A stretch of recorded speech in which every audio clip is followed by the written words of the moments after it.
Today I'm going to show you a special way of making pannetones. We're actually going to make the pannetones using our dandy sweet dough base. Pannetones originated in Milan, Italy, and it also, pannetones means big bread. The product is normally made during the holiday season or Christmas season, and it is actually an Italian fruitcake. We start out by using the dandy sweet dough base, and we'll be adding butter, whole eggs, orange and lemon flavor, and some people will add anise flavor, and our butter will be added at approximately 15%. After mixing the sweet dough, now you're going to add in the diced fruit, which is citron fruit, and also raisins. At this point, I have the dough pre-mixed and ready to show you. This product has to rest 45 minutes before rounding.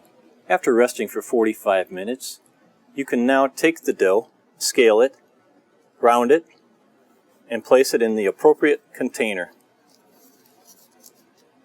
At this point, you can either take this dough and retard it overnight, or place it in the proof box and proof it until it is approximately 70% proofed. After proofing your product, you want to take the product and you want to crisscross the cuts on the top of the loaf. You may even cut a little back on the tops of your loaves.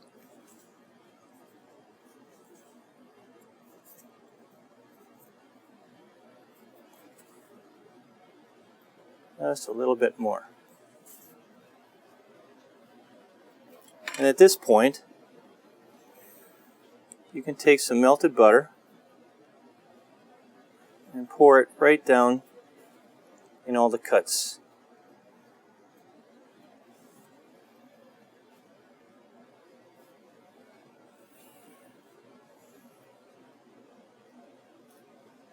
The pannetones was placed in an oven at 340 degrees for 45 to 50 minutes. As you can see, the product is firm to the touch. Anyone would be proud to display this on their holiday table.